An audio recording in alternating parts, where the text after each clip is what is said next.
7 p.m. Any members present? Peter Blair, Sarah Ann Reynolds, and myself, Ty Waterman. We have a guest tonight. We have a guest, our city solicitor, Cynthia Amara, and she likes to be called Cindy, I understand, so we can call her that. With my committee's permission, I would like to ask Attorney Amara to come forward and to share what her job is with the city and any thoughts she might have. That would be followed by questions by the committee and from the whole council if they like, and then we'll hold our vote after that. Is that all right? It's okay with the committee. So, Cindy, would you like to come forward? Thank you very much for coming. I know it's just God's little way of saying that you were meant to be here because you only work here on Tuesdays. Oh, that's and that's true. when we're here, so okay. It worked out great. Well, thank you for having me. I'm happy to be here. It is Tuesday, and like most Tuesdays, I'm here all day in City Hall. Right now, my office is seated in the back of the parking clerk's office, so you can find me there. As city solicitor, I'm sure you all know, I represent the interests of the city, all branches, all departments, all issues. I don't really do I don't do insurance or special counsel for certain things, but as a rule, if you have a legal issue, I'm the person that it finds the way to my desk. The way it's been working since I've been here, I've been here since October. I was working with Laura in Galvin before she moved on to a different position. I had worked with her over the course of the last year on different Attleboro matters as well as other municipalities that I represent as well. And we're not really changing anything drastically in the way we're doing things now. Lauren was here every Tuesday, it's my understanding, and that practice, as of now, it's my intention to continue. So far, I can tell you I have not had a day that I've been here where I haven't been busy the entire day. Today, I didn't even get to anything in my folder until 5:30 this afternoon. And that was with only one scheduled appointment, which will lead me to the next thing. One of the things we're trying to do is institute procedures so that everyone knows how to get in touch with me, and so somebody, mostly Allison Woods, who is the legal assistant, knows what I'm supposed to be doing and who's supposed to be meeting with me and where I'm supposed to be. So one thing that has worked pretty well so far is anyone who wishes to meet with me, if possible, go through Allison and schedule a time. And she, in turn, as people call in, fills out a schedule for me, sends it to my office, and myself and my secretary put it right in my calendar. So I know when I get here who I'm expected to see when. There's always time for people who don't have advance notice or warning or happen to be wandering through City Hall and want to stop by and say hello or ask me a question. That's really one of the best things about being here all day. Is a steady flow of people who now start to recognize your face, start to realize, oh yeah, it's Tuesday. And they may not get it right and get it a scheduled appointment, but they'll come in and they'll have a question, or they'll save up their questions and make an appointment. So we've found that it's been very effective and very efficient. In Attleboro, it's been 1 day a week for as long as I've been with the firm. Some of my other clients, it's half a day every 2 weeks, once a month. But I don't see any reason for it to change here, and I don't have any intentions of changing it at the moment. We're also trying to have certain procedures that we're trying to put in place and work with both the council and the mayor's office and all of the assistants involved to try to figure out how we best and most efficiently communicate with each other. And one thing we're trying to institute and trying to get better at it is when people request a formal legal opinion, if it's from the council, that individual is supposed to go through the president. That seems to be working well so far. And then it gets to me. It'll go to Allison because she needs to know what I'm working on to remind me if I'm like, did you get to this yet? Or to schedule what I'm doing. And it'll also go to, Virginia, the council assistant, and to Kathy, the mayor's assistant, so that all three branches will know what's going on. When the opinion comes out, my practice so far, for the most part, I'm trying to get very good at this, has been to address my opinion to the individual who requested it. So if it's a particular council, it will be addressed to them. I'm trying to make sure I copy formal legal opinions to the city council president, the mayor, and the three administrative assistants, and my own assistant at my office, so that everyone gets a copy of it, and that's been the practice so far. Other than that, I answer questions from planning, from wastewater, the auditor, the collector. My marching orders have been make sure I speak with the Debs before I leave Attleboro every Tuesday, and I have faithfully done it, and they're a wealth of help and information, and also a constant source of questions that surprises me that they could still have any. They're so good at what they do. So in a nutshell, that's really what I do. I represent the city, and I help craft ordinances. I help put out fires. I review contracts. I do claims, look at litigation matters, and pretty much anything else that comes across my desk. Are there any questions that you'd like to ask? Please. I just get one. Did you work with Bob Mangiarotti? I have worked with Bob Mangiarotti. Bob, Yes. when he was with that firm? Yes, and I actually worked a little bit with Bob when I was at a different firm, and he was with the okay. firm. Yeah, on some intermunicipal agreements. Yeah. I know he stayed busy upstairs. Yes. He was doing it, full-time, basically. It was a long, tedious job. Yeah. Yeah. President Cooper. Thank you. Cindy, thank you for coming down. Good to see you. First, just to remind the councilors that by our rules, it's the ordinances, elections, and legislative matters chair can reach directly to the city solicitor, just because of the nature of being the chair of that committee. If it's an ethics issue, you can go directly to the city solicitor.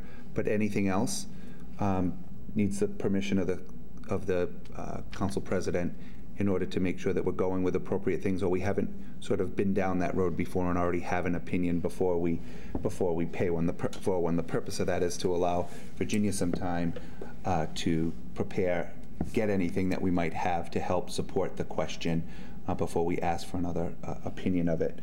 The scheduling with Allison has been working, and the communication to me has ensured that the dissemination to everyone recently has been good, and will continue to do that so that everybody gets copies electronically of the decisions. One thing, and the organization powers and duties and stuff is clearly delineated in the ordinance book, section 2.3. But the thing that we haven't done a great job at, honestly, is the annual report of the city solicitor, which by ordinance is required in January. What we have done to overcome that from time to time is had an executive session meeting that you're invited by the city property and claims chair to come to give us that update, so that we don't jeopardize any information that we shouldn't be saying publicly. We do that in executive session, and we're due for that. So hopefully Sarah will have more information on that, but it is January. We'll be looking for that update soon, and going forward, we should get something in January to satisfy the ordinance, even if you have to make it so that it's not as robust as the executive session discussion. And that concludes my comments. Thank you. Councilor Reynolds? So I'll just follow up with that I will send an email out to you. That'd be so you'll great. get it, that talks about the things that we'll be looking to know a little bit more about. Great. And it would be helpful if you could, if you have one, if you could also attach maybe last year's. That's so funny you say that, because I just wrote myself a note to find last year's to make sure I have all the same ones on it. Great. Thank you. You're welcome. Are there any other questions from the committee before we go to the council? Councilor Dolan. I just want to say welcome. It was really nice to meet you. We've spoken briefly, but you were really helpful to me, so I thank you for that. That you called me and you gave me your cell phone number if I needed to follow up. I really appreciate that, and she was helping me on some of my car dealerships, so you were really helpful, and I appreciate that. So thank you.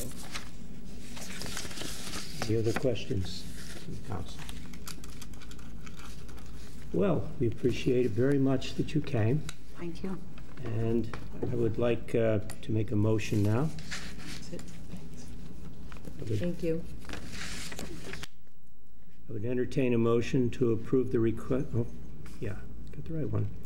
To approve the request of the mayor for confirmation by this honorable body, the appointment of Cynthia Amara of Murphy, Hess, Toomey, and Lehane, LLP, to fill an expired term as city solicitor under a temporary 90-day appointment in accordance with section 3.3B of the Attleboro Home Rule Charter, term to expire February 2020. Do I have a second? Second.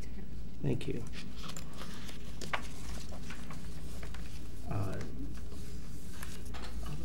All those in favor, please say aye. Aye. Aye. Vote passes. I would motion now to adjourn the meeting, 7:11. Second. All those in favor? Aye. Thank you. Opposed? I'd like to call the Capital Improvements and City Development Committee to order at 7:11. Sitting on this committee are Councilor Dolan and Councilor Rodman. And I have several motions to bring before you this evening. I also had, I wanted to strike 2 motions, but I see they're not on my list, so we'll get to that in a couple of weeks. From the docket of February 5th, 2019, I entertain a motion to appropriate $17,000 from account 1000-35900 undesignated fund balance free cash general government to fund 3555 Twin Village Pool for assessment and development design for repairs needed at the Dodgeville site. Second. Thank you, Councilor Dolan. So I have been in communication with Dennis Walsh throughout the week, and as you read, the engineering synopsis of the work that could be done on Twin Village, and the document that pointed out that these are all agency, commission, and state mandated improvements for safety at the pool.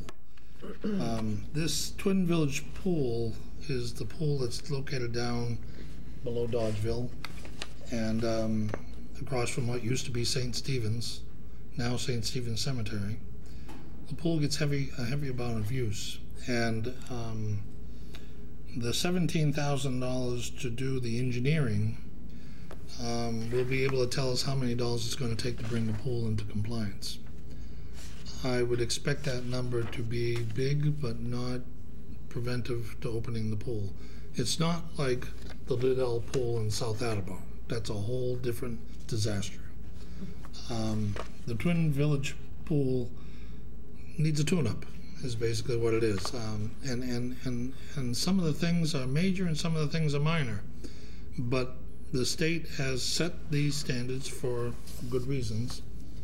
And I encourage the committee to pass this measure. Are there any questions? The motion's in order. Yes. So the standards that the state sets, do we have like what we're not meeting? Do Yes. we have a list of? Yes, we do. We have a complete list of what we're not meeting. And so this money would be to get a quote to fix It's these? to do the engineering. In order to find out how much money we need to spend to fix the pool to get it into compliance, first an engineer has to look at the conditions that exist, the conditions that are mandated, and what the differences between the two are. So for example, I didn't understand what one of the items were on the list of material that needs to be fixed. So Dennis and I were having this text back and forth between the two of us for of what and I didn't know what an equalizer line was. Why would I know?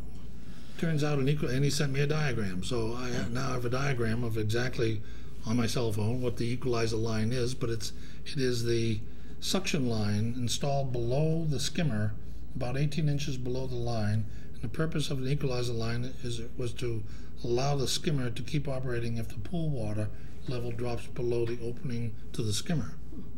So that's a very good example of what all of these are. They're all improvements that are to, for example, the chlorine tank, they want another tank outside the chlorine tank so that there's a protecting tank to the chlorine tank. That just makes sense. Almost all tanks are double wall tanks now. So it's a standard issue, a safety issue and a standard issue. The other things have to deal with, I'll pull it out and I'll go over it all with you. Was the pool open last year? Yes. So these are these new standards that we're not meeting, or are these? Let's say that these are standards found to not be in compliance. So they could have been not in compliance last year. We're just picking up. Somebody's just telling us this year. Correct. Okay. So the firm of Kevin McHugh and of Cornico Engineers proposed a scope that covered a complete assessment of the targeted issues from the particular little regulations, but also to include enlarging the existing main drain or add a second drain, depending on which is the most economical. Installation of flow meters to determine over the turnover rate, which is state regulation. Just like a hot tub, you have to change the water every 6 months. The public in a pool, there has to be a flow meter to determine how often that water is changing. Sure.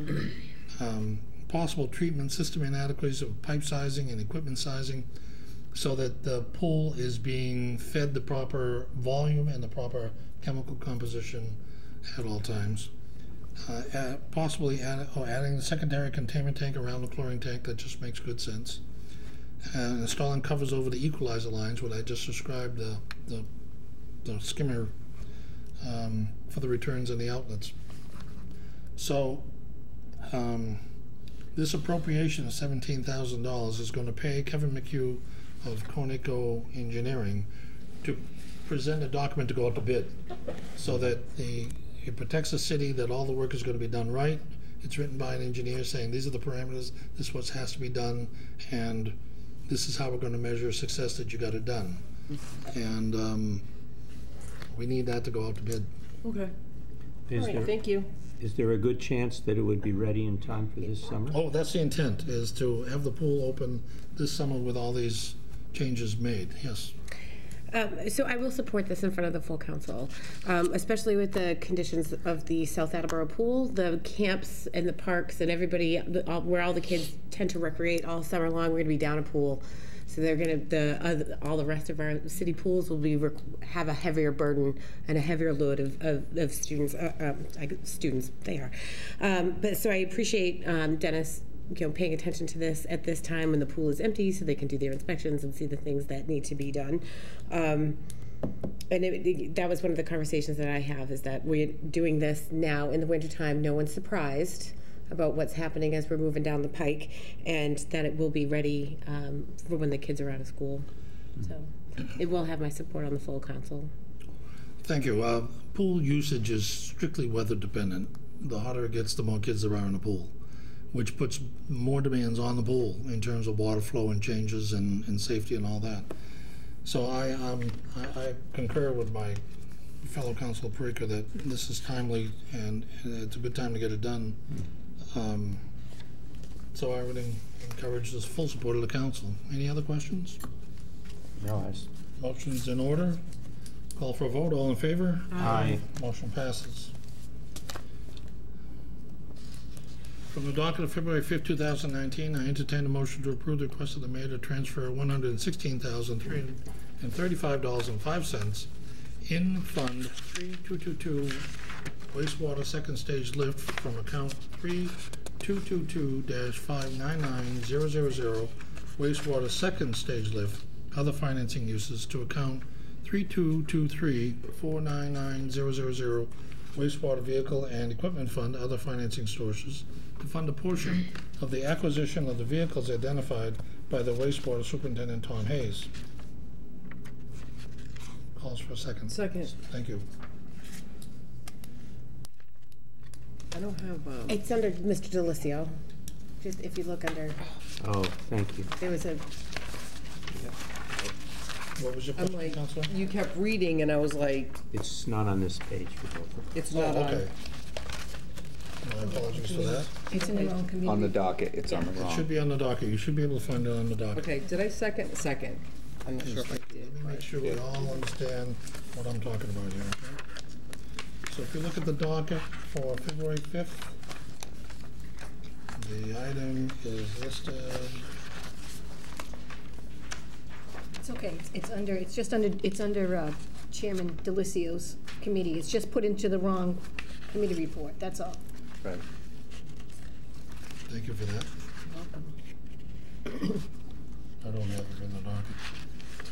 So you're talking about it's put in? Yes, you do. It's the number Yes, it one, is, yep. second paragraph. There it is.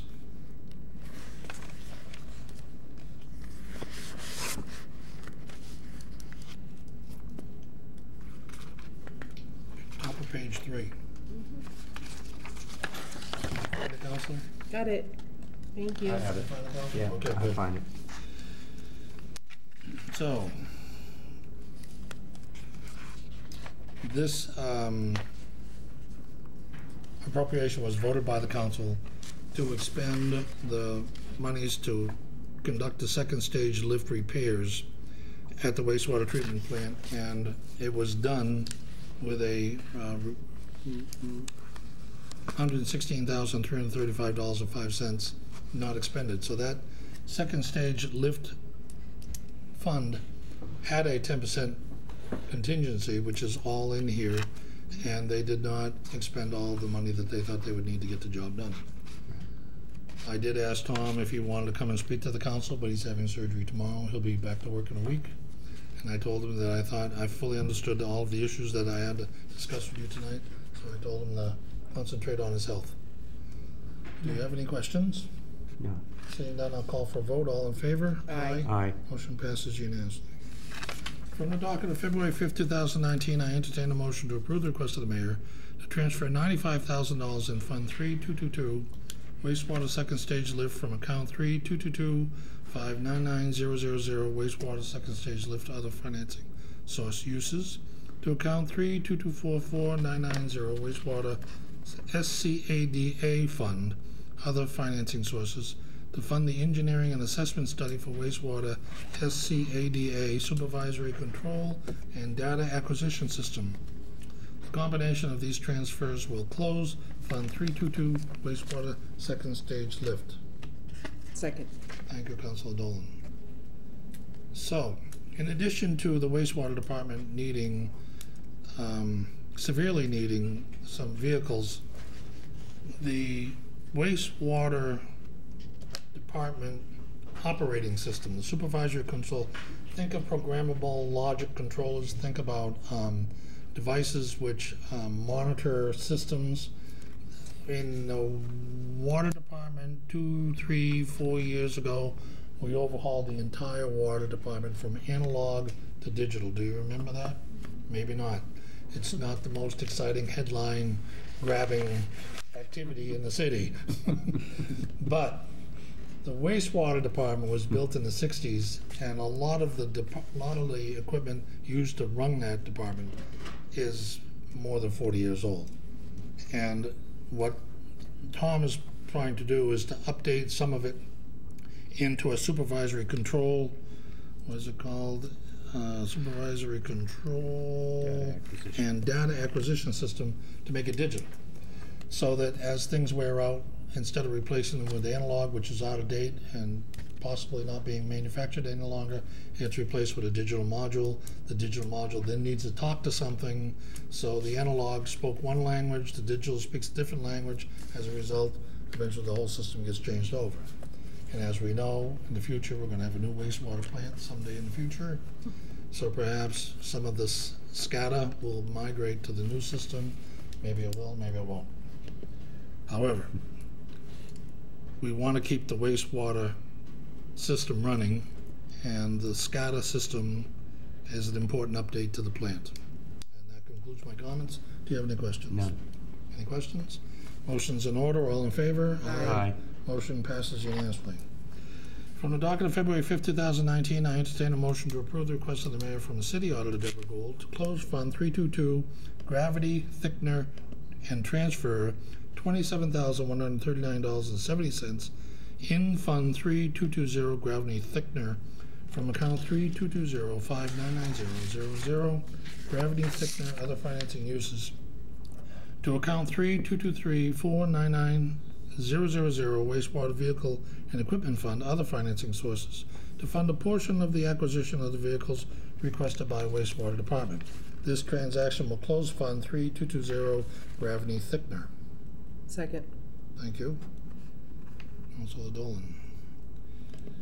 So, what happened with the Gravity Thickener was similar to what happened to the second stage lift. The project got completed.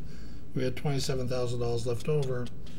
I think you may have read the memo from Deborah Gould, the Museum Modernization Act of 2016, mandates that when something is in a particular fund, it can only be transferred to so many other things within that same usage.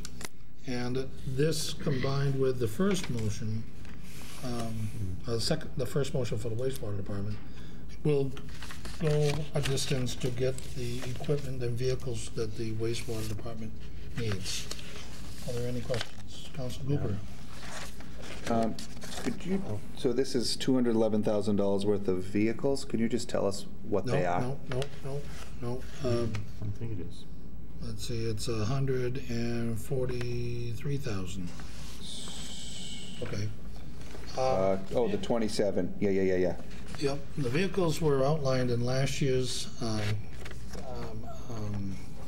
capital improvement plan. And my memory is that they were in need of some trucks. They were aging out. Okay. The wastewater department and the water department both do an excellent job of keeping their vehicles in fine-looking condition, but it's lipstick on a pig. Is that what the saying is? Or don't judge a book by its cover. It looks good, but when you dig into it, you find out that it's really not good at all. So we're going to have a new capital improvement plan book being delivered shortly, and this means we'll be able to take a bunch of the items off of that list because they'll be already funded. Yes, Councilor Dolan. Thank you. Just to add to that, I remember when we went on our tour, how he was discussing what they had for vehicles, and I guess one of the gentlemen that works for him also is an electrician and does things around the city, and they all had to share a vehicle and give each other rides, and if somebody needed them in one side of the town, then they couldn't get there because somebody else had the truck, so it sounded like they really needed some new vehicles, and we'll be able to tick those off the capital improvements that have been on there. I think they've been on there for a while, if I remember, those vehicles. That's it. That's all I have to Yeah, say. the mayor sent a memo out this week stating that he was thinking that you would be able to purchase 3 sets of equipment depending on the way the budget was looking. The Department of Public Works was at the top of his list because, frankly, there's equipment's in the most deplorable stage. But there's a need for at least 5 dump trucks with plows, F800s and F500s, which are the biggest that they make. They cost $50,000 to $85,000 a piece. It's amazing how. But we've had this conversation many times before that we need to be buying vehicles with enough beef in them to do the job, rather than cheap out and buy something a little bit lighter, a little bit cheaper, and then beat the living daylights out of it its entire life. So I have faith, and I hope you'll have the faith with me, that we're doing the best we can to get that vehicle list updated as quickly as we can. But you all know the constraints on cash. Yes. Well, I just wanted to make a comment to you, because I'm glad you just said that with plows, because I think anytime we purchase any type of a truck, it should be able to equip a plow, because They're we all are coming such with a, plows. yes, I'm glad to hear that, thank All you. coming with plows. That's how it should be throughout the city. Yes. Even the recreation department getting a truck is going to have a plow. I'd love to hear it. Yep. So the motion's in order. Can I have a call for a vote? All in favor? Aye. Aye. Motion passes unanimously. My pen's running out of ink. Thank you, Councilor. From the docket of February 5th, 2019, I entertain a motion to approve the request of the mayor to appropriate $486,854.30 of wastewater premium reserve funds from Fund 3220 Wastewater Premium Capital Reserve Fund to Fund 3225 Wastewater Plant Upgrade. It should be noted that these funds are only a portion of a funding plan to cover the expenses anticipated in a plan upgrade. The balance of the funding required will be through a loan authorization. Second. Thank you, Councilor Wanda.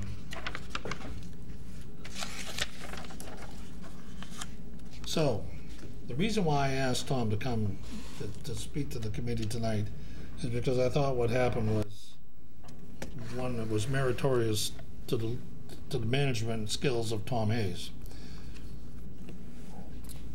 When it was recognized that we were going to have to do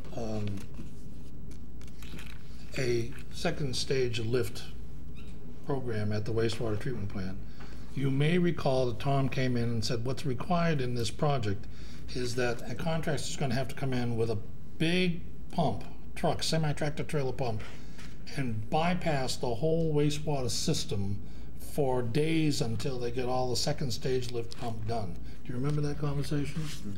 Well, it happened. I don't think you were here, Councilor. I don't think so. So what was going on in the wastewater plant is that there was material here, and it had to get from one place to the next, and the second stage lift pump does that. Pulls it out of here, puts it in here. But they had to take the pump out because the backup pump had failed. Mm-hmm. So they were going to bring a large tractor-trailer truck, and they were going to connect it up from here to here so that they could bypass the whole system, take out the pump, put in the pump, and then they would disconnect the mobile pumping system. They went out for bid. The lowest bidder got the job as required by Massachusetts general law, and the contractor who got the lowest bid didn't realize that they had to bring in a pump to pump the station from here to here with a mobile pumping unit. And Tom said, it was clearly in the specs, you got the job, you're obligated to the job, and they've done a lot of other work for the city, and they decided to do the job at their bid price, which was $486,854.30 less than was expected to be expended. So the job got done, the second stage lift has been repaired, everything is finished, but Fund 3220 has $486,854.30 that needs to be transferred out of the fund in order to close the fund. So we've already moved $116,335 in our first vote, and we've moved for the gravity thickener $27,139. Now we need to move $486,854.30 to Fund 3225 wastewater plant upgrade. Do you have any questions? Do we know where we stand in those reserve funds? We have to close 3220 down to zero. So we're taking all the money out of that and moving it into the wastewater plant upgrade, which will have $486,854 in it at a minimum. There may be other funds already there that I didn't catch because I didn't pull a munis counting on it. But it doesn't really matter how much money is in there. You can be sure the wastewater plant is going to cost more money than it is in the account. Any other questions? Seeing none, I'll call for a vote. All in favor? Aye. Aye. Motion passes unanimously. From the docket of February 5th, 2019, I entertain a motion to approve the request of the mayor to appropriate $108,862.21 from Fund 3300 Water Premium Capital Reserve to Fund 3331 Water Vehicle Equipment Fund, and to further appropriate $13,387.70 from account 6100-359000 Water Enterprise Fund Retained Earnings to Fund 3331 Water Vehicle Equipment Fund to fund the acquisition of a backhoe. Second. Thank you, Councilor Dolan.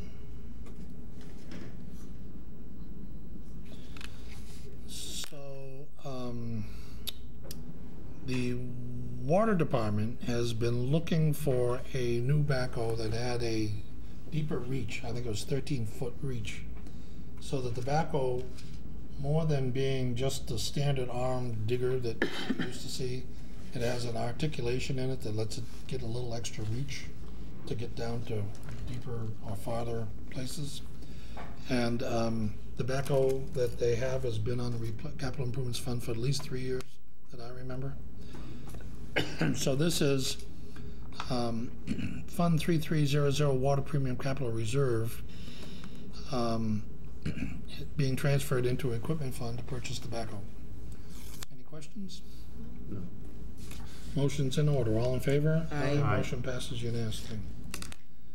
I entertain, let's write, from the docket of February 5th, 2019, I entertain a motion to approve the request of the mayor to appropriate $231,107.08 from Fund 3300 Water Premium Capital Reserve to Fund 332 Reed Street Water Main to provide funding for the Reed Street Water Main Replacement Project. Second.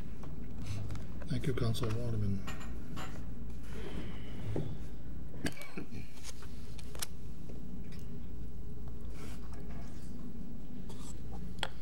So we had a water main break on Reed Street. In fact, I think we've had a few of them. And $231,107.08 goes quickly when there's a water main break. This is what we're supposed to do. The Water Premium Capital Reserve Fund is sitting there for exactly this purpose, but in order to transfer it, we have to vote it out of committee. Any questions? Motion's in order. All in favor? Aye. Motion passes unanimously. Lastly, from the docket of February 15, 2019, I entertain a motion to approve the following request of the mayor to transfer $4,830 from account 11241-000-584052 citywide air conditioning unit to account 11241-000-578300 citywide reserve fund to transfer as a contingency from the Shang Building HVAC repair was not needed. Second. I heard Councilor Waterman first. Thank you for the second. So, you'll be happy to know the Shang Building has wonderful heat in 3-degree weather. Thank goodness. What a disaster it would be if they didn't. They got the project done with a reserve of $4,830 left over. So, we're going to put it in the reserve fund. Any questions? Motion's in order. All in favor? Aye. Aye. Motion passes unanimously. That concludes the business that I have before to come to the committee this evening. There are 2 motions in 2 weeks that I'm going to strike that are on the agenda. Yeah. Point of order, Mr. Chairman, it's in your special committee. Your motions to strike are in your special committee, sir. How did I get there? A little further in the packet, maybe second to last page. Those aren't in capital improvements, those are in special committee, according to the copy I got. I'm getting there. Hold on. You know, it makes sense that they would be there, now that I think about it. Got them. We'll get to those later. I call for an adjournment.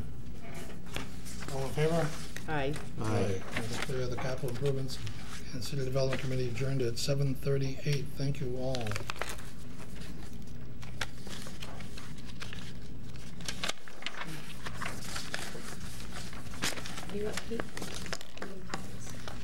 Did you want to do the special committee or not?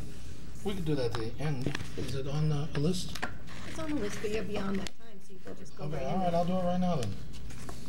It's over and done with. I call the special committee on the council's rules and procedures to order at 7:38. On this committee, Council Cobus and Council Perico. From the docket of February 5th, 2008, I entertain a motion to strike the following item from the docket. To revise the Attleboro Municipal Council rules and procedure as follows: Article 3, Section 1, regular meeting 3-111.1, striking the measure following: regular meetings of the municipal council shall be held on the first and third Tuesdays of each month. Said revisions to take effect January 1st, 2019. Second. Thank you, Councilor Colas. The reason why I'm striking this is because it would take a charter change to change our regular schedule. But at the time, I was so upset about a particular thing that was going on, I decided to put it in as new business anyway. So now it's time to remove it. That concludes my comments. You're over it. Motion's in order. Any discussion? All in favor? Aye. Passes unanimously. Reactionary legislation. From the docket on February 5th, 2018, I entertain a motion to strike the following item from the docket. To revise the Attleboro Municipal Council Rules of Procedures as follows. Article 4, Section 3, duties of the council officers, adding to item H, set and prepare council meeting dockets. The additional measure to read, including any legal deadlines for committee, as it directly relates to also amend Article 3, Order of Business, and Docket Section 2, Dockets 5-2.1, regular meeting dockets, item A, to insert including any legal deadlines for a committee after the president shall be responsible for the preparation of a docket. Said revisions take effect January 1st, 2019. Second. Thank you, Councilor Parika. I guess I could just say ditto. Good. But we've revised the council rules and procedures, and you've gotten a draft of what's coming up in front of the council. It's heavy reading because there's a lot of new things in there. And I was so upset about us missing the vote on the budget back in February of 2018 that I wanted to put the president's head on the chopping block, and that's why I wrote this. Since then, I've calmed down. And we have a new president. And we have a new president, and that makes a difference of all the world. And Councilor Cooper, I'll recognize you. Thank you. So, thank you. What I would have said had this come out of the committee was the president, having done the job for over a year, has enough to do than worry about what the committee chair does. So I wouldn't have supported adding any other duties to the duties of the council president, whether it's me or someone else. We have enough to do, and believe me, after a year, you learn that pretty quickly. This was at the beginning of my tenure as council president, and I will tell you, you learn an awful lot in a very short period of time. So it's not my job, that's the committee chair's job. If I know it clearly, I would tell you if we were coming up against something, and we have a heightened awareness, all of us, to those types of deadlines, and I appreciate that, but I wouldn't have supported this anyway, so I'm delighted to see that you're striking it from this committee. That said, I will say that the special committee has done a lot of work on this. We had a great meeting a month or so ago. We should have one more follow-up one, and then I think we'd be ready to send it to the solicitor and to the council for review and feedback. So thank you for that work. And after this motion, I'll call for that committee meeting. That concludes your comments? Yes, thank you. This remains a serious issue with all councilors. I mean, Council Waterman and I were talking earlier tonight about the city solicitor and that there was a 90-day window, and that window came and it closed on the 12th. But you know, it is something we all need to pay close attention to, and so we have to develop a system, I think, in each committee, a tickler, a reminder, a calendar reminder, something that when you have something that has a deadline, it's got to, and I'm sure it could happen to me too. I mean, look at the volume of work is stunning, you know, which is why I thought more meetings were in order, but you know, a lot of things I thought I called for. That concludes my comments. All in favor? Aye. Passes unanimously. Now. Aye, sorry. Thank you. I'd like to call for a special committee on the council rules and procedures to finalize the procedures to put before the council. And so I'm going to ask you, since you're all, I'd like to invite Councilor Cooper to attend the meeting as well. All councilors are invited. If anyone who wants to attend, you can, but I really want 4 people in this meeting, the 3 council members and Councilor Cooper, and I'd be delighted if any other councilor shows up. So I just need to know, when would you like to have the meeting? Councilor Cooper, do you have restrictions on your availability? So I don't know how quickly you want it. February. February, okay. So you don't know this yet, but I'll be away from the 16th to the 24th, so it'll be acting president Vice President Parika will be the acting president during the February school vacation. So, Will you be going nuts when you get back? yes, so we could do it the week before, if you wanted, the week of the 11th. Wednesdays generally work. I'll be in California that week. So the following week, the 27th, The is that 6th too far wouldn't away? work for anybody? We could do March. The 6th If you're works gonna for go me. nuts when you come back from vacation, No, I think the 27th will be fine. Well, the 27th. If the other three, Yep, that's fine. does that work for Okay. I everybody? just had to make sure it didn't. so I'll call for a meeting, February 27th at 7 o'clock in the council meeting room.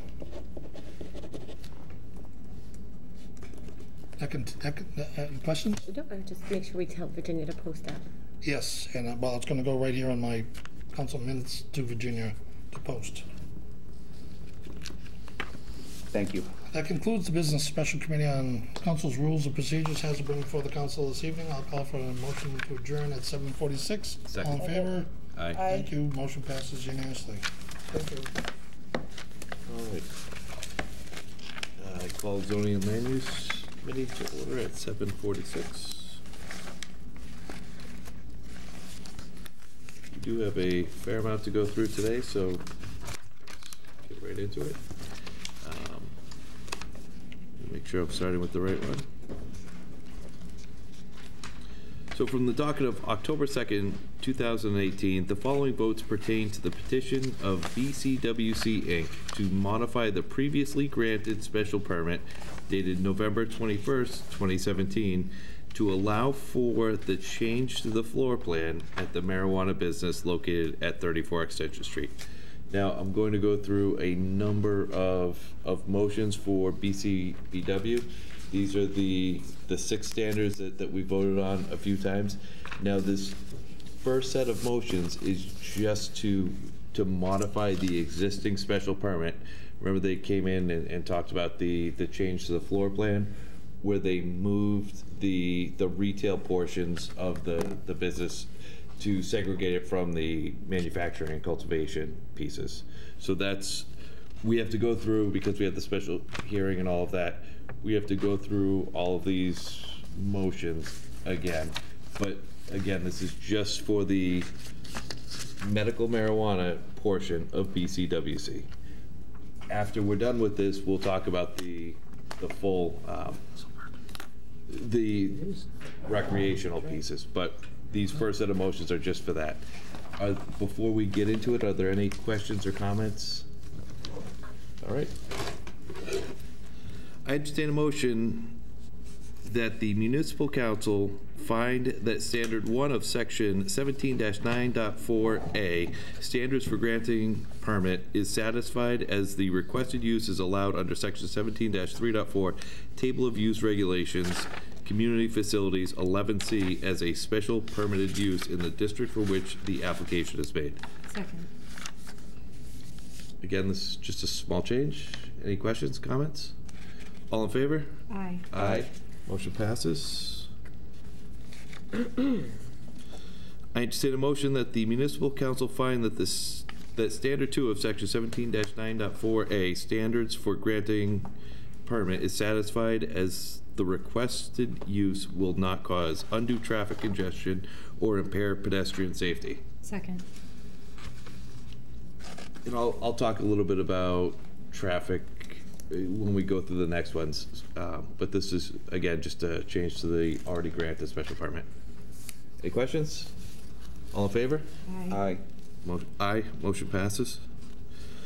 I entertain a motion that the municipal council find that standard 3 of section 17-9.4A, standards for granting permit, is satisfied as the requested use will not overload any municipal system to such an extent that the requested use or any developed use in the immediate area or in any other area of the city will be unduly subjected to hazards affecting health, safety, or the general welfare.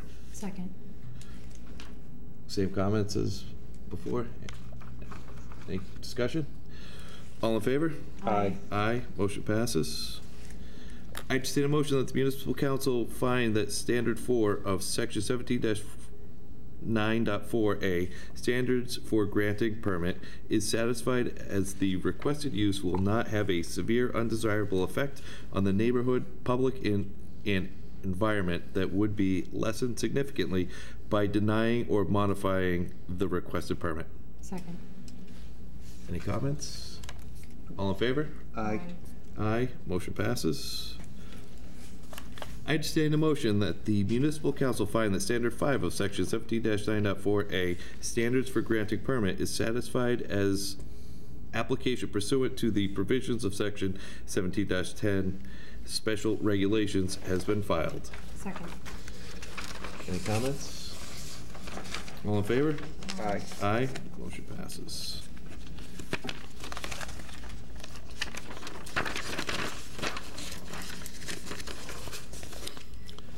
I entertain a motion that the municipal council find that the standard 6 of section 17-9.4 standards for granting permit is not applicable to this application. Second. Again, it's not applicable. Any comments? All in favor? Aye. Aye. Motion passes. I entertain a motion that the municipal council find that in accordance with section 17-10.15 marijuana business uses of the zoning ordinance, that the use complies with the applicable provisions set forth herein and with the underlying district in which the land is located. Second. It's in an industrial area. Any comments? All in favor? Aye. Aye. Motion passes.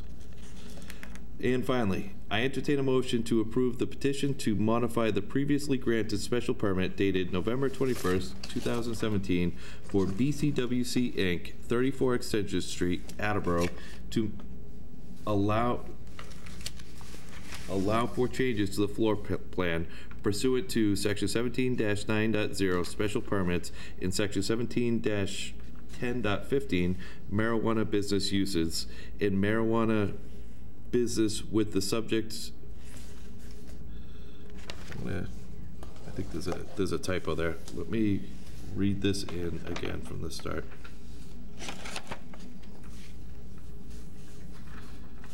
All right, starting over. I entertain a motion to approve the petition to modify the previously granted special permit dated November 21st, 2017 for BCWC Inc., 34 Extension Street, Attleboro, to allow for changes to the floor plan pursuant to section 17-9.0 special permits in section 17-10.15 marijuana business uses with the subject premises being located at 34 Extension Street, more specifically Assessor's Plat 147, lot number 5C, located in an industrial zoning district. Second. Any comments, concerns? All those in favor? Aye. Aye. Motion passes. All right, moving on to the second one. From the docket of November 20th, 2018, the following votes pertain to the request from BCWC Inc. for a special permit to operate a marijuana business located at 34 Extension Street. Second. Now, it's not. Am I for a second yet? Sorry. So this. What's that? So this one is for the recreational portion of BCWC and approving that special permit. Before we get into this, the one thing I will mention is during the public hearing, if you all remember, there was a lot of discussion about parking and concerns with that. I'll put a copy of this memo that I received from Attorney Kenyon's office today, which discusses their plan and their willingness to have traffic details for at least the first 30 days. They said, we have agreed to provide a police detail on the site from an hour before opening to an hour after closing on a daily basis for the first 30 days of sales. At the end of the 30 days, we agree to continue the police detail as long as the police department deems it necessary.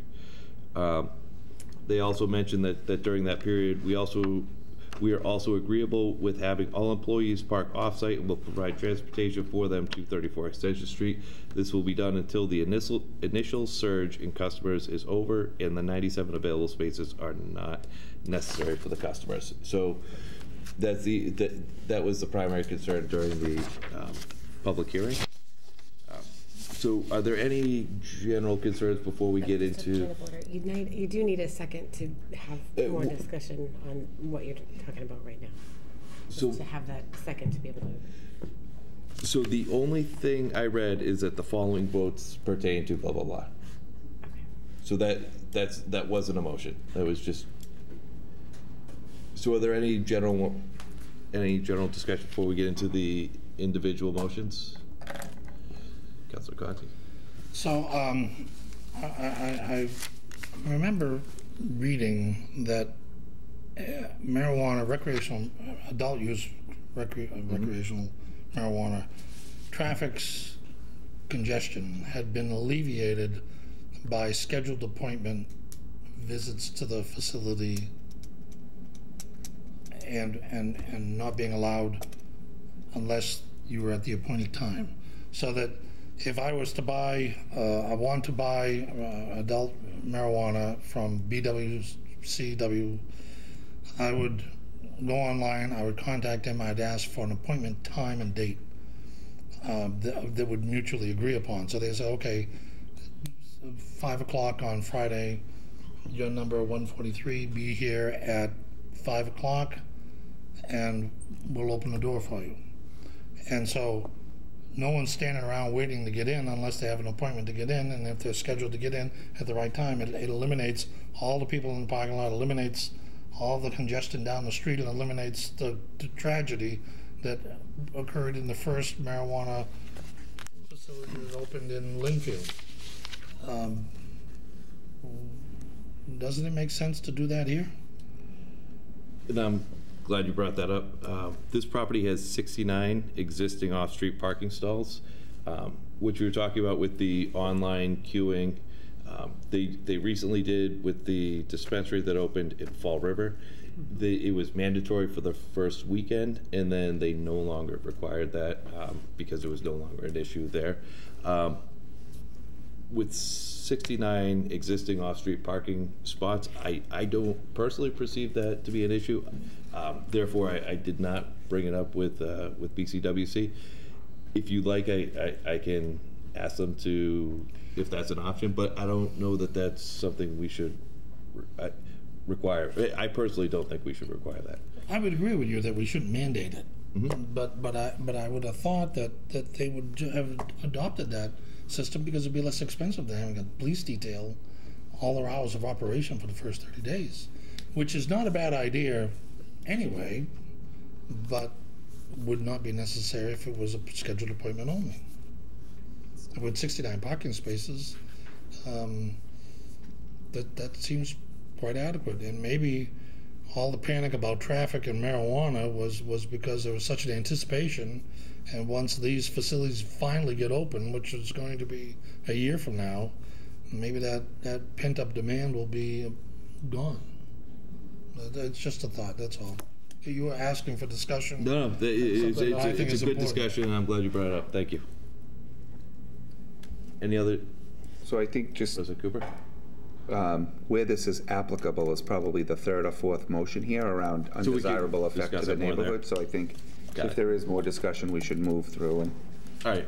So with that said, the first motion is I entertain a motion that the municipal council find that standard 1 of section 17-9.4A, standards for granting permit, is satisfied as the requested use is allowed under section 17-3.4, table of use regulations, community facility 11C, as a special permitted use in the district for which the application is made. Second. Any discussions? Comment? All those in favor? Aye. Aye. Motion passes. I entertain a motion that the municipal council find that standard 2 of section 17-9.4A, standards for granting permit, is satisfied as the requested use will not cause undue traffic congestion or impair pedestrian traffic. Second. And this is the one where we should talk about the impairment of pedestrian traffic. And again, we have this memo from Attorney Kenyon's office. Any other discussions? Councilor Blair? Only to say I would prefer to see some police officers here rather than the appointments. I think just the presence of a uniformed police officer would put a damper on any problem. And you got somebody to turn to if somebody gets out of line or whatnot. Noted. Thank you. President Cooper? No, I appreciate BCWC and the plan that they came up with the police chief, and I think the chief probably would have suggested or recommended that, and you know they're going to be right there. So if they have to take action, they can do that. Great. Councilor Holmes? Have there been any other businesses that have been required to do this? I'm just curious. Why don't you wait about this? I don't know. You mean you're talking about other non-marijuana businesses within Attleboro that have been required to have a police detail for the first 30 days? I'm not aware of any. Councilor Blair? Name one. Mandatory.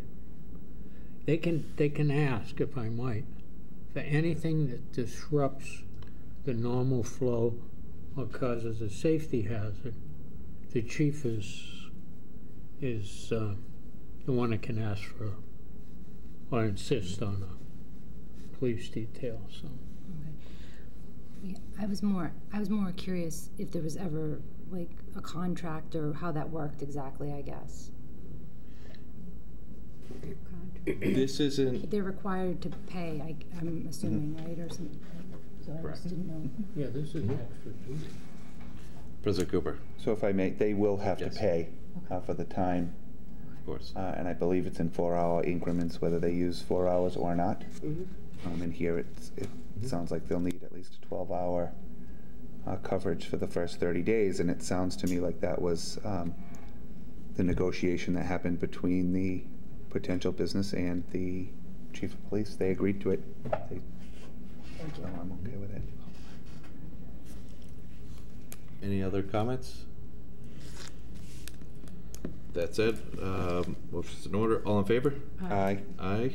Motion passes. I entertain a motion that the municipal council find that standard 3 of section 17-9.4A standards for granting permit is satisfied as the requested use will not overload any municipal system to such an extent that the requested use or any developed use in the immediate area or in any other area of the city will be unduly subjected to hazards affecting health, safety, or the general welfare. Second. All right. Everybody should have received a copy of the report from the planning department and Gary. It's a incredibly in-depth report, and there's been a lot of back and forth in working through the details of this, and everything has been addressed, including the impact to water and whatnot. So I'm comfortable moving forward with this one. Any other comments? No. Changed my mind. All right. Motion's in order. All in favor? Aye. Aye. Motion passes. I entertain a motion that the municipal council find that standard 4 of section 17-9.4 standards for granting permit is satisfied as the requested use will not have a severe undesirable effect on the neighborhood, public, and environment that would be lessened significantly by denying or modifying the requested permit. Second. Any comments or concerns? So this will have my support. I guess one of the things as we progress with opening up dispensaries and growing facilities and things like that, there are some unknown characteristics, whether it's fragrance, things like that. So I just, my only concern is that, you know, we're kind of making a guesstimate on whether or not there would be a severe undesirable effect on a neighborhood or the environment, because it's a kind of a, so I fundamentally have a problem with this question solely because we're asking for a prediction of something in the future that we haven't experienced yet. And I hope that that doesn't come, like in the event, you know, in my neighborhood, we're looking to put in a facility in other areas. And I think that's why we restrict it to where it's restricted, to have a less of an impact on residential areas. However, like, I fundamentally kind of have a problem with that as it stands right now, where we don't know what the practical application would be. Thank you, and I agree with that. There are unknowns that we'll sort of figure out as these come in. With that said, the ordinance was written to try to preempt as much of that as possible, including having regulations that say that there can't be fragrances detectable from a normally functioning nose from the property line, or I forget exactly how the wording was, but your point is very correct, that as these start to come into town, I'm sure there will be things that we haven't proactively addressed and whatnot. So, which is why I think it's good that we have the initial limit to 5 retail locations, and then as these come into town, we can potentially look at that again. So, no, it's a great point. Thank you. Any other comments? All in favor? Aye. Aye. Motion passes.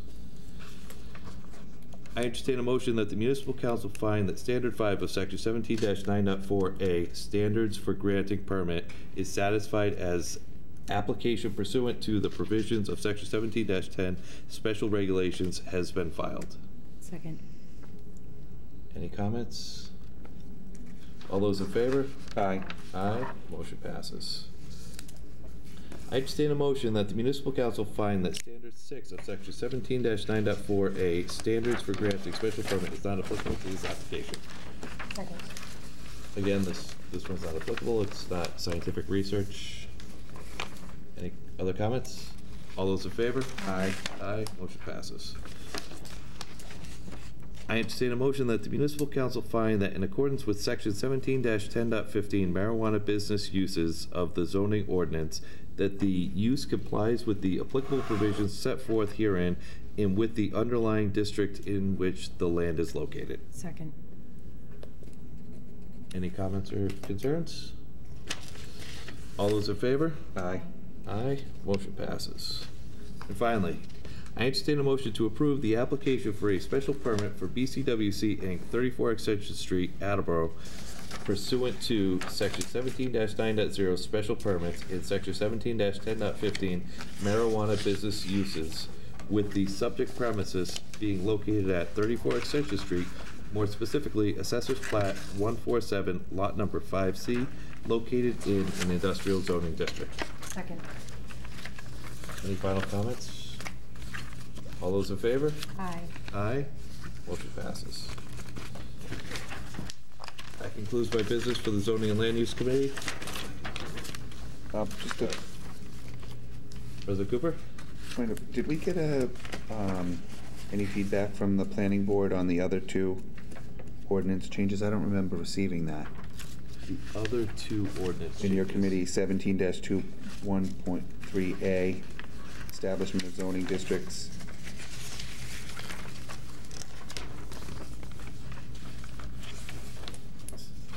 Are those in my committee or are those in ordinances?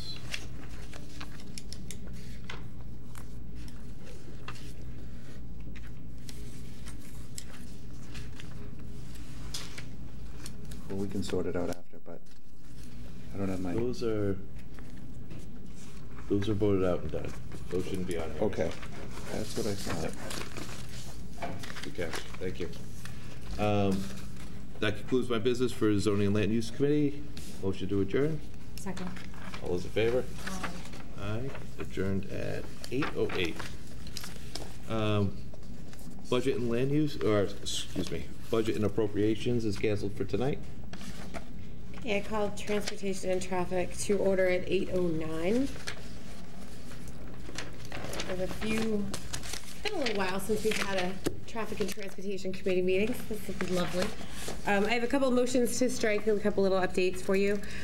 From the docket of November 6, 2018, I entertain a motion to strike the following item from the docket.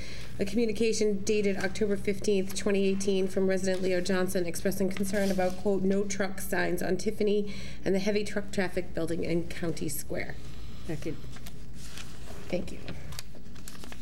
So as you may remember, we did complete business and voted to change the ordinance to lift the no-through trucking on that part of Tiffany Street up to Commerce Way. They're still working with the state with regards to that and making that officially legal at the state level. But as it pertains to the city of Attleboro, that is, trucks can access Tiffany Street and go up Commerce Way. There are a couple of signs that needed to be taken down. So the police chief and I had a conversation. We spoke with Mike at the DPW, and those have been removed. So now that business is, as of this moment, been taken care of, so we can strike Leo's letter. And thank you, Leo, for your assistance with that. Any questions or concerns? All those in favor? Aye. Aye. Opposed? Motion passes.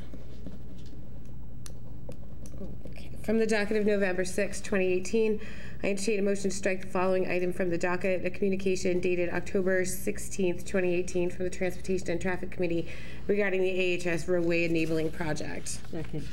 Thank you, Sarah. The Transportation and the Traffic Study Commission made their recommendation. We forwarded that on to Councilor Kobus to be included with part of his information as it pertained to the roadway enabling project. So as far as I'm concerned, that's all also doesn't need to be on my docket anymore. Any questions or concerns? All those in favor? Aye. Richard. Yes. Oh, Aye. thank you. Look at technology. I'm going to say, I hear you. searching other things. Opposed, motion passes. Thank you very much. From the docket of June 5th, 2018, I entertain a motion to strike the following item from the docket: that this honorable body work in conjunction with the Traffic Study Commission, the police chief, the superintendent of schools, the DPW director, the principal of Willett Elementary School, and the residents of the neighborhood to address the well-documented traffic concerns in and around Willett Elementary School, including but not limited to the speed limit and creating a safe environment for pickup and drop-off of students in this area. And this was referred to the Traffic Study Commission as well. Second. Thank you, Sarah. So this was a win last week. Let me tell you all about this. This is a lot of fun. So this has been kind of similar to, dare I say, Beagle Club Road. The traffic and transportation pickup and drop-off circumstance around Willett Elementary School has historically been challenging. I was a bus driver there for 10 years and would see the craziest things.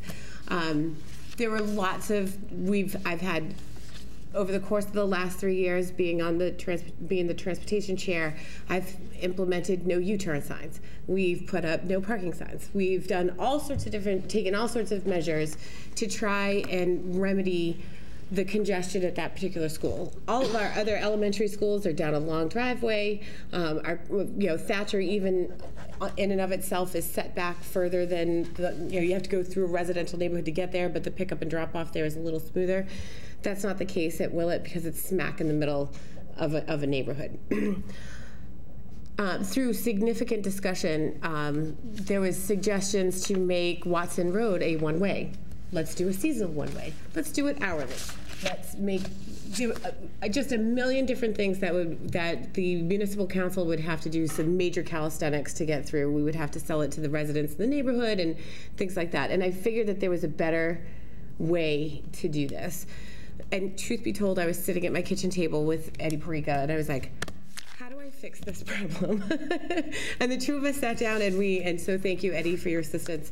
And we figured it out. And what we needed to do was make it specific to the school, with enforcement from the school, with support from the administration of the school, with support from the superintendent's office, and support from the police department, that we give the parents instructions.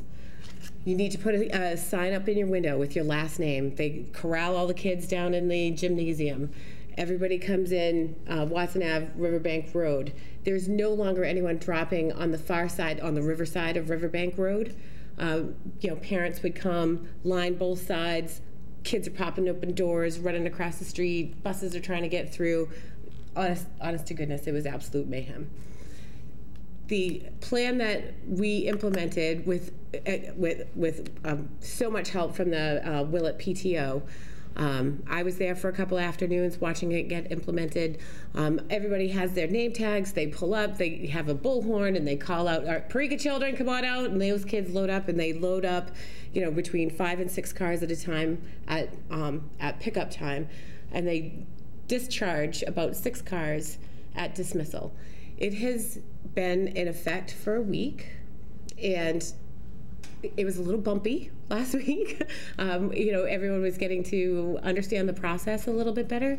All of the buses are completely separate. They come in and discharge or pick up completely separate from where the walkers and parent pickup is at that location. And it has been, they're making small tweaks, sending out information, like reminders, if you need an extra name tag, if you need any, put your directional on when you're on Mechanic Street to make sure that other traffic on Mechanic Street while they're staged coming around, knows that you're waiting in line. The pickup and drop off, the very first day, it took about 12 minutes, which is almost unheard of. It reduced the amount of time parents were waiting. It significantly increased safety at that location because kids aren't crossing the street and we're not mixing buses with walkers. And the better part of it too was it didn't require any legislation on our part, and the majority of the school is bought in. We've had some parents who've gone rogue and want to park on another street and walk over because they don't want to wait. There's some give and take where one of the parents that I spoke to, she misses kind of the camaraderie of all the moms hanging out waiting to pick up the kids, and I said, I understand that because when I would pick, before I was a bus driver and Hadley went to school there, I met a bunch of moms. I said, well, you all can text each other and meet each other at Dunkin' Donuts now instead. When the weather turned cold, all of a sudden everybody was complying. So the rogue parents that were, satellite parking and didn't necessarily want to comply with the new policy, well, they caught up to speed really quick when it started to rain. So I'm grateful, to the administration, to the police chief who was so generous and sent some police officers, held some guys over on their overtime, on their overnight shift to be of an assistance. And again, the ladies of the Willett PTO, Tara Major, unbelievable, because there were parts of this that were being implemented during December where I was unavailable, and it's going smooth over there, so I think it's okay for us to strike it. Sarah? So I just wanted to say that, I have grandkids that go to that school, so I drop them off, pick them up, and I forced myself to go early one day, which was great. I was in and out in like less than 30 seconds, and then I did the last route, came in, and it still was only 8 minutes. I waited long enough, and it was 8 minutes to go through it. And I saw some of the parents. I don't understand where they got their driving license. Because, they would make U's on Riverbank. Right in front of the... With kids crossing and buses coming, and it was just bizarre. I would say to myself, oh my God, it's amazing that nobody's getting... I'd be yelling at them in the car. So I thought when I read it, the instructions, I thought, oh boy, this is going to be something, because people read it and they don't read it, or they start complaining before they even try it. And I thought it went remarkably well, and I think it's a great idea. The traffic is super. The kids seem to like it. I think when the warm weather comes, parents will be lining up sooner, so the kids have maybe some time to play. I don't know if they're going to make them go all in at once, or if because they said 8 o'clock. I was wondering what would happen when the weather got warmer and the kids don't go right into the school. So they would just exit the vehicles and go up to the playground. So will they be out there? That's what I was wondering. Will they be out there earlier? Because at this point, the teachers are out there at 8. It is my expectation that they will not be. It's 8 o'clock. But people can drop their kids off earlier than the 8 o'clock? Unless there's teacher supervision, and they're also restricted by contract by the time that the teachers can be. Which is funny, because when I taught school, teachers had to be out there while you were all running around like a bunch of little munchkins. But I'm sure that'll come across. That would be something that might be a consideration when the weather, because people do drop off, and the kids. It's good to let the kids run around just before they get back into school for a 6-hour day or something. It is Just a thought. Thank you. It is a work in progress still. I mean, the practical application is there. It is particularly successful, and we had some ice and snow that was out there. So I got a communication from Jeffrey Caden, the principal, asking if he could have some additional, rock salt and things like that in that area. Not a problem. Jason Parento from the schools was all over that. He was actually he was actually on the property when, like, 30 seconds after we got the email. So, it is a work in progress, and I appreciate parents' patience, but I also like the fact that we didn't have to legislate actual good behavior and the implementation of a proper pick up and drop off policy. So I wish that continued success. Obviously, if it becomes problematic, it'll come back in front of us, but right now everything looks good. So I am happy to strike this. And you cannot, parents at home, you cannot make a U-turn on Riverbank Road. You cannot. Just follow the rest of the way like everybody else. I loved watching a few people that actually got confused. They either didn't read it, didn't get the message, and so they're coming down Riverbank Road the wrong way, and like looking around. You can see them saying, "Where is everybody? How come nobody's on this side?" And you're thinking to yourself, you didn't read your hand out. Well, so and the other part of it too is we're not restricting other traffic. So there might be people who are just simply driving down Riverbank Road and they're getting the stink eye from the parents because the parents are thinking that they're not, adhering to the policy. But we did not actively restrict any traffic. It's just the pattern that the school has adopted. Well, this person dropped somebody off, so she didn't get the message. But it was kind of humorous, and I thought it went really well, is all I'm saying. Good. It went perfectly, All the stink eye might slow down the traffic there. Nobody will want to, they'll be like, I'm not going to forget it. I'm not going that way, right? No. Well, thank you. I'm glad. Johns must hate us, though. Well, no, we're staggered at different times, so it works out okay. It does look pretty good. I went by there pretty easily, and, and everybody stayed way to the right onto the curbing, so it went well. Yep. Yeah. Oh, it's not like Councilor Conti. So I go by there twice a day. I go by at 7:30 in the morning, where it's peaceful and quiet, and I wave to the crossing guard. And then Friday was the first time I noticed it, because I was home early and cars were wrapped all the way around the field down to Mechanic. And I thought, wow, the kids must be having some kind of celebration. I forgot that. I didn't know that. But I'm pleased to see that you come up with a result, because I think the intensity of the amount of space and the amount of traffic was resolved by St. John's School, which has a very, very limited area.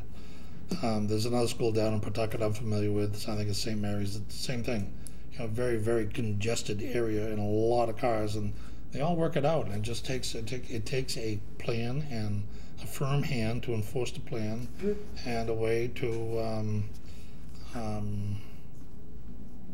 penalize the people who are being idiots, That's the stick they're eye. They're out there. So kudos to you. I'm happy to strike this, because Willett is the only other alternative is to put less students in Willett. They're already at cap. So. All right. Well, if you, as the Ward 3 counselor, if you get any questions, concerns, or problems, please reach out to me and let me know. Any of you, if we need to make some tweaks to it, we can certainly do that. All right. So I will move for a vote. All those in favor? Aye. Aye. Passes unanimously. Thank you. Okay.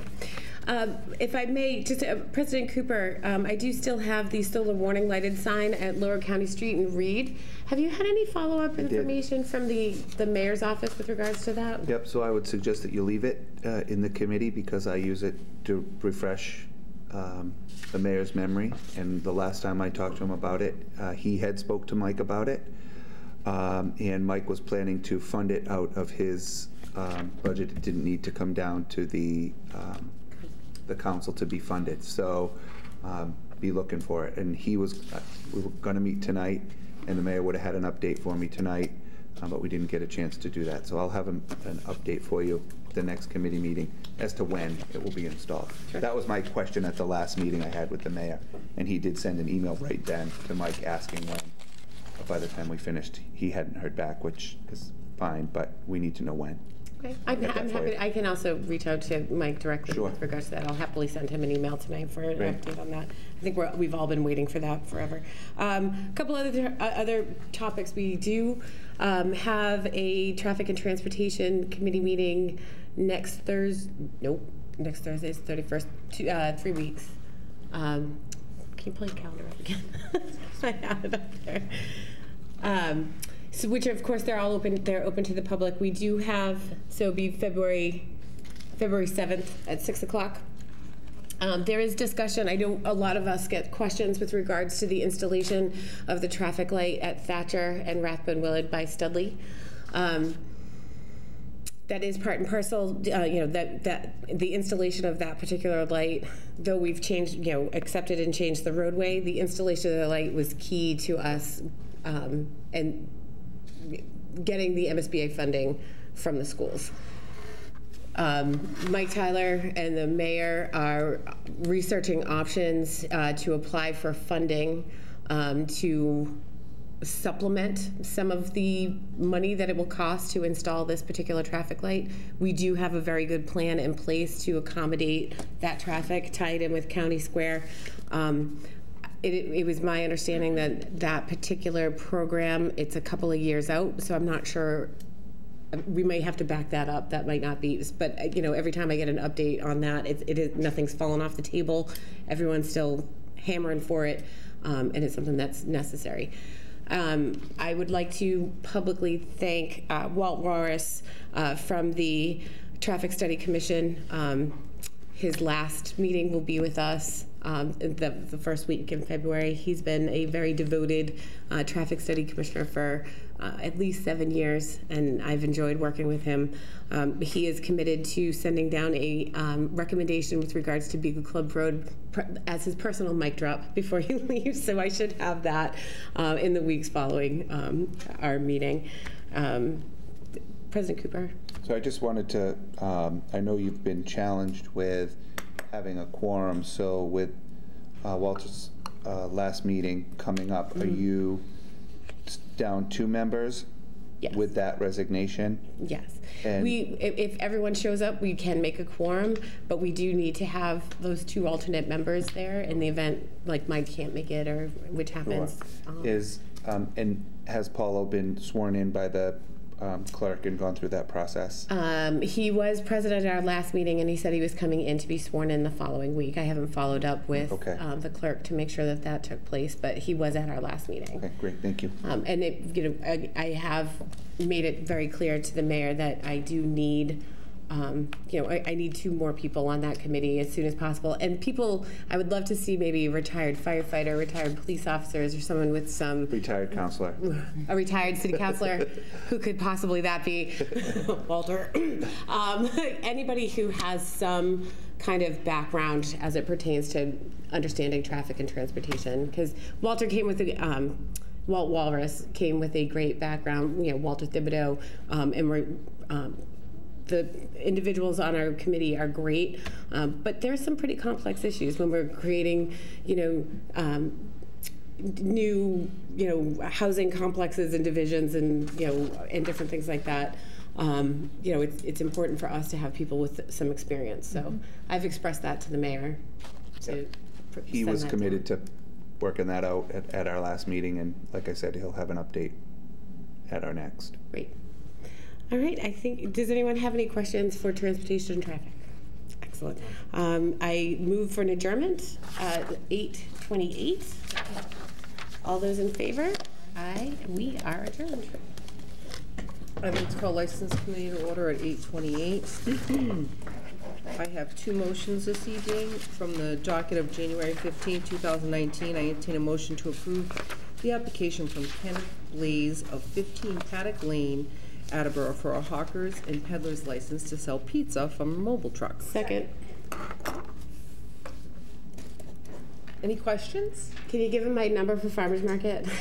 Because we need a pizza guy. All right, well, I'm sure we can accommodate. I can't imagine that they wouldn't be happy to be there. It's pizza. Everybody wants pizza. Exactly. All those in favor? Aye. Motion passes. From the docket of January 15, 2019, I entertain a motion to approve the application from Corey Blaze of 41 Hayes Avenue, Attleboro, for a hawkers and peddlers license to sell pizza from a mobile truck. Second. And again, pizza from a truck. I urge everybody to support this. He's a good cook. Even better. I like it.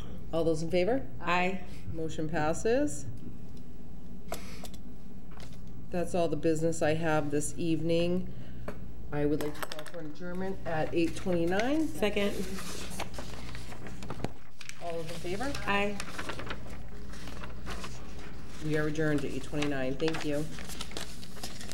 I'd like to call City Property and Claims Committee to order at 8:29. Members present, myself, Councilor Blair, and Councilor Holmes. And I have 4 motions.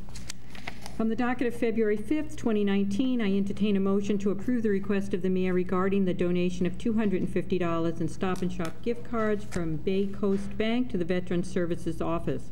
In accordance with Section 1-12 of the revised ordinances of the City of Attleboro, the mayor respectfully requests your honorable body to accept these generous donations to the City of Attleboro. Second. Thank you. I think it's pretty self-explanatory, but are there any concerns, questions? All those in favor? Aye. Thank you. That motion passes. From the docket of January 15th, 2019, I entertain a motion to approve the request of the mayor regarding a communication from Director of Veterans Services, Ken Batashare, advising of the donation of $100 and $200 in Stop and Shop gift cards from 2 anonymous donors. Additionally, the donation of Stop and Shop gift cards totaling $500 from the Disabled American Veterans, Chapter number 91 of Attleboro. Lastly, the donation of gift certificates for various grocery stores and retail outlets totaling $815 from Alpha Delta Kappa, an international honorary organization for women educators. In accordance with Section 1-12 of the revised ordinances of the City of Attleboro, the mayor hereby requests this honorable body to accept these generous donations to the City of Attleboro. Second. Thank you. Again, I think it's pretty self-explanatory, but are there any concerns, questions? It's just, Very generous. yeah, it's It is. generous. It's oddly worded, like, there's like 4 motions here, I feel like. I don't know, like, there's 4 different donations. Well, they're all There's from 100. Ken. They're all Oh, from oh, Ken. okay, That's okay. where it's, Okay. from the veterans. Okay. So it's under one loop, Okay. okay? All right, all those in favor? Aye. Thank you. That motion passes. That's all I know. On the docket of January 15th, 2019, I entertain a motion to approve the request of the mayor regarding a communication from Library Director Johnson advising of the donation of an office chair with an estimated value of $126 from Monica Conlon. In accordance with Section 1-12 of the revised ordinances of the City of Attleboro, the mayor hereby requests this honorable body to accept these generous donations to the City of Attleboro. Second. Thank you. Again, I think it's pretty self-explanatory. Any concerns, questions? All those in favor? Aye. Okay, that motion passes.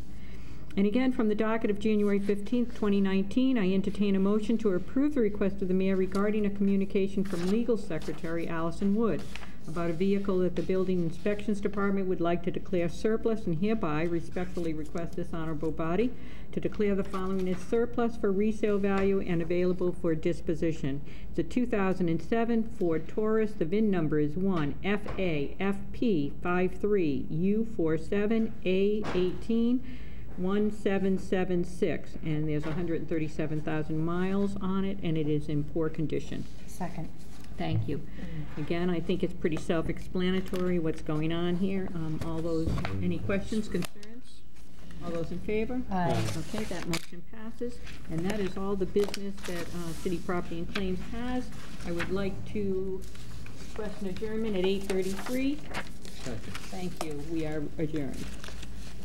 I'd like to call Ordinance, Election, and Legislative Matters Committee to order at 8:33. Just have some updates. Everyone did receive the email from the city solicitor regarding having executive and legislative city solicitor. Did everybody get that email? Yes. So, from her opinion, it seems like she thinks it would be very challenging to have 2 city solicitors.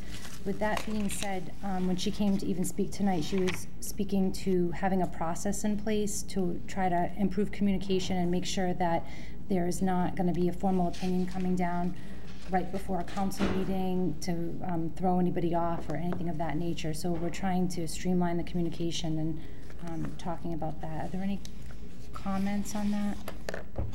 So this may not be an ordinance change, but I do think that there was a reason why this new business came about, and I want to see this through and make sure that we're getting the opinions and it's not coming down as a surprise or anything. Does anyone have any? No, I think Virginia would get it in a timely way from what she's told me today. And Virginia would be able to tell us. So when she was speaking earlier, she was speaking with Councilor Conti, and we were kind of all mulling about, and she was discussing, some other potential options, like having a legal aid helping her in a variety of ways. I think that's part of. I think that's part of the reason why this business is in front of us, is because there was. This isn't necessarily a reflection on our former legal team, but. Things would come down in not necessarily a timely manner, and we'd be reading things on the floor, and we're taken by surprise. And I appreciate your efforts, because we don't like to come in front of the council and be surprised. We want to know what we're talking about when we have it in front of us. And I did read her opinion with regards to whether or not we should have two. I don't necessarily. I get it, and I appreciated her comments earlier about that she's here and she works for the city as a whole, and it can get a little cloudy sometimes. So I don't think it's anything I want to see go away anytime too soon. Keeping this discussion going, and maybe having like a legal aid or someone that we can, have access to that would report back to her. But sometimes we do need that buffer when we're in a contentious discussion. Thank you. So, the danger is that if the council had a solicitor and the city had a solicitor, that there would be time spent in discussions, of differences of opinions from the frame of reference that they represent. And I think sometimes in government that's called for. I do not like getting legal opinions at 5 o'clock for a 7 o'clock meeting. And I promise the administration, if it happens again, there's going to be a charter objection to stop the whole thing for a week, because I want time to digest it. I'm not a lawyer. And we've had lawyers on the council in the past, and they felt, as I feel, that the city would benefit for having a paralegal, but it's not the council's place to do that. It's the administration's responsibility for staffing, and we're not supposed to stick our nose in administration's responsibilities. So while the council could send a recommendation to the mayor that we think it'd be that he should put a paralegal in his budget for next year, you know what mayors think about councils sending budget messages to the administration. So my hot button is that all the city councilors need to know that if they have an ethical issue, or if they think they have an ethical question, they should be free to go talk to Cindy about their ethical issue. And I don't think we should have to go through Allison, but if we have to go through Allison, fine. That's the way it is, that's the way it is. In my world where I work, there's 3 lawyers and 2 paralegals in a city of the same size. And we were talking about Newton, that has a compartmental legalized staff of 14. And so, and Newton didn't always have their own legal staff. That was brought in about 15 years ago, about 10 years ago. And I have been pushing this council to think about having an in-house staff just to take a look at things before they go out for $380 an hour. In other words, if there's an ordinance that needs legal review, send it to a paralegal first. Paralegal says, well, this is over my head, off it goes to $380 an hour. But sometimes it comes into the paralegals, and the paralegal feels confident and competent that they could do the job right then and there. Same with contracts, same with other issues that are in the municipal legal environment. So I think the president of the council has to have free rein with the city solicitor, and he has it. And I would have to take the cue from him as to whether or not he thinks that he needs his own lawyer or not. But if he gets it, we open ourselves to some inefficiencies where the two lawyers disagree on some issues because of a legal precedent. And so that's going to further slow down government that's already slow. So as you can tell, I'm in a quandary about the whole thing. It is much more complex than the council getting a lawyer, and much more complex than the city getting a paralegal. It's much more complex than I think the council can deal with. I think it's an administrative issue, and I think it should be decided by the administration with input from the council president. And that concludes my comments. I mean, I freely told Cindy exactly what I thought and where I stood. I'm not shy, and I respect her. I think she's a terrific lawyer. I'm glad she's with the city. I can't wait for our January review of the legal issues on the docket.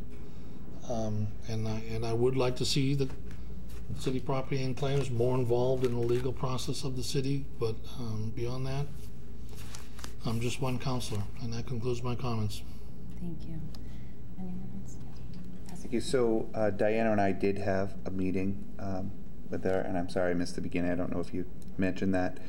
There are some municipalities that have this. What we do have with the relationship. So I've been on this council when we had this relationship with the firm, and we were here. Some of us were here when we had Bob in-house, which I think was good, but even Bob himself told me that he needed that paralegal support because he was sending some things to the firm for that support, just because he didn't have the time to do it. So, and now we're back to where we were. What we have is the resources at the firm. Where I think this could use some, where I'm also stuck is when the council or the council president maybe sees it a little differently than what the opinion, than the opinion that is presented. How does the council deal with that other than say, we don't agree for these reasons, and have the same resource to go to? And what she offered in our discussion, it's not written anywhere, it's not an ordinance at this point, but that to have that reviewed by someone else in the firm who's not associated with the situation. So someone who's removed from the situation might have a similar role in Newton, for example, or you know, that has a great municipal law background, but not directly involved in Attleboro and wasn't involved with the case, to offer an opinion to us. I was satisfied with that, but it's not, again, it's not written anyway. So I think sort of as we have these discussions, how do we sort of memorialize that, the option to, not when just one person doesn't like what the city solicitor says, because that's different than having you know, sort of seeing it differently as a group of counselors. You know, does it require a vote to seek the second opinion? I don't know. I haven't thought it all through, but I think it's something we need to keep there to think through how we do that and how we would manage that situation if it were to arise. Thank you. Thank you. Any other comments?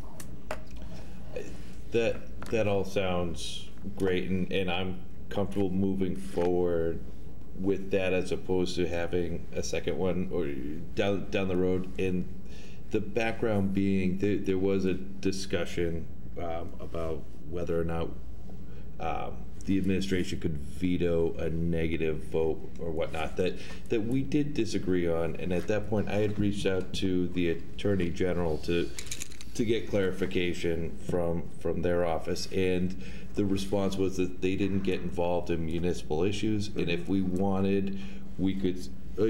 The path forward would be for us to seek a legal opinion from a separate lawyer, and then go into arbitration between that second lawyer if they agreed with us and the city solicitor, and go to a judge and all of that. And that was the process proposed by the state attorney general, and that just sounds like a mess. So if we have this sort of agreement with the new solicitor and can have that trust that we have that option available, that might make sense.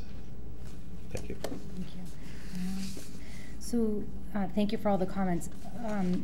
What I'm hearing is that we're going to keep this open, and it sounds like with Cindy's support, we're kind of fine-tuning the process right now and keeping the option open so that we can also make sure that we're heard and that we're not getting any surprise opinions at 6 o'clock on a Tuesday. So this is something that hopefully will get worked out, and we can stay focused on that. And then we have the public hearing February 5th for hunting and firearms, and I did get a little bit of information that I wanted to pass out to everyone. It is just a history from the fire department, from the police department of when they're getting calls about weapons being discharged. So it looks like it's a history that dates back from 2013. So I'm going to pass this out just so you'll have it before the public hearing. And at the next meeting, at the next committee meeting, I'll be calling for a public hearing for the Disability Council to change to a commission. So that will be out. That won't happen until February 11th, though. Any other comments or questions? That concludes for... Yeah, I had a question. Yes. What about the speed humps, and that section? I'm actually there's nothing happening right now with that. That will be going to traffic and transportation. If I may, so Diana and I had a brief conversation about that. She can refer that to the Traffic and Transportation Commission for their comments with regards to that. Did you do that last? I don't think I did. Okay, if you wanted to do that, if you wanted to make a motion to do that right now, then sure, we could certainly do that, and I can address that with them the first week of February. Sure. So I can make a motion to refer the speed humps and speed cushions to Traffic and Transportation for study and recommendation. I'll second it. Thank you. All those in favor? Aye. Aye. Motion passes. Okay. Thank you. Okay, so I'll be sure to, I'll send an email out to the Traffic and Transportation Committee with all of that information for their commentary next week. Thank you. I can also, so I will move to adjourn at 8:47. Second. All those in favor? Aye. Aye. We are adjourned. I will call the Special Committee for Tax Abatement Review to order at 8:48. Let's see here. So I will be bringing out a couple motions for the February 11th meeting, and it will basically be reducing the age, and I don't know if you guys recall that handout that has the yellow highlights of what we are able to make changes. So each one of those will be a separate motion. So for instance, age limits may be reduced, the amount of income may be increased so that more folks can apply for these tax options. There's also some talk at the state level about the senior tax freeze. I'm still waiting to hear back to get the, some more information in on that. But I just wanted to let you know that I am hoping to do something with this by, who's on my committee? It's you and Council Delcio, on February 11th. Okay? Mm-hmm. So I will move to adjourn. Second. All those in favor? Aye. We are adjourned. Thank you. Thank you. Reporting for Public Safety Emergency Management. I have one motion this evening. The January 15th, 2019. I entertain a motion to approve the request of the mayor to regarding a grant that has been awarded via the 2019 Senator Charles E. Shannon Jr. Community Safety Initiative of $10,554.10 to the Attleboro Police Department. No matching funds are required by the city. In accordance with Chapter 1, Section 12 of the revised ordinance of the City of Attleboro, the mayor hereby requests this honorable body approve expending of such funds and any future grant amendments by the Attleboro Police Department. Second. This is a grant that, I don't know if you remember last year, it comes down most every year. And this is in cooperation with Taunton. They file a joint application for the grant. And the $10,554.10 is our share of the grant that come down. And it says there's no matching funds. And it's something we can use. We can use any money that we get, but it's used very wisely. And we're fortunate to get that. As I've said right along, the grant applying authority's been real good. Any questions, comments? Hearing none, all in favor? Aye. Aye. Motion passes. Move to adjourn at 8:50. Second. I'd like to call the Public Works Committee to order at 8:50. Docket of February 5th, 2019. I entertain a motion to approve the request of the mayor to appropriate $45,000 from account 6100-359000 Water Enterprise Fund retained earnings to account 6100-584078 Water Enterprise Fund high lift pump for funds to purchase a replacement high lift pump as requested by Superintendent of Water Courtney Wunschel. Second. Thank you. So down at Wading River, there are 3 pumps. I'm going to call them 3, 2, and 1. 3 has been out of service since the spring. And when it was in service, it could pump up to 2.5 million gallons of water daily. So that was out of service, and number 3 and number 2 high lift pumps were put in at the same time. So with that one being out of service, they are concerned that pump 2 may fail because they're the same age. So they want to replace 3 in preparation of 2 failing. There is another pump down there, I'm going to call that one number 1, but it's a much smaller pump. It only pumps like $1.4 million, $1.4 million gallons per day. So the estimated cost for replacing this pump is approximately $45,000, and it includes labor. Any questions, comments? All those in favor? Aye. Aye. Opposed? Motion carries. Thank you. From the docket of January 15th, 2019, I entertain a motion to approve the request of the mayor regarding a communication from Superintendent of Public Works, Michael Tyler, informing him of $4,621.20 in funds received from the Department of Public Utilities. These funds were part of the per-ride assessment for trips conducted by transportation network companies. Therefore, the mayor hereby requests this honorable body appropriate $4,621.20 from account 2514-475000 DPU-TNC funds assessment to account 2514-584027 DPU-TNC funds sidewalk restoration. Second. Thank you. So this money comes in from, obviously, the Department of Public Utilities, and it can only be used to address the impact of transportation network services on municipal roads, bridges, and other transformation infrastructure. And what Mike Tyler intends on doing is to repair the sidewalks at Sanford Street, which I had asked about when we were just discussing the new the repairs to the municipal lot. So that's good to know. So we're going to get it all done around that area. Any comments? All those in favor? Aye. Opposed? Motion carries. Thank you. From the docket of January 15th, 2019, I entertain a motion to approve the request of the mayor regarding a communication from Superintendent from Superintendent of Water Courtney Wunschel asking to replenish funds used to cover the cost to immediately fund a DEP recommended study after an internal transfer was made.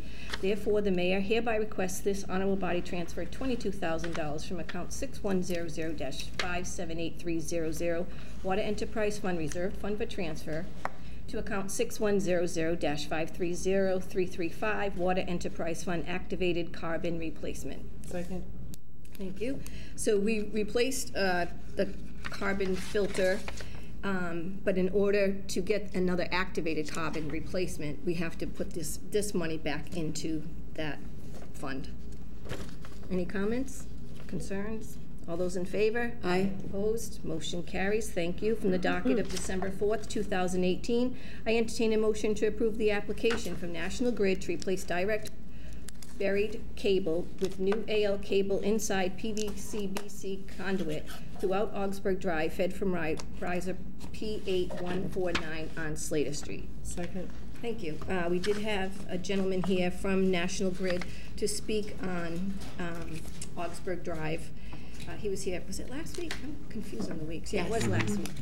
And thank you. And as he explained, they've had many outages down there, and they're going in to wrap up the buried cable that's there now to protect it more so they won't have so many outages. Any comments?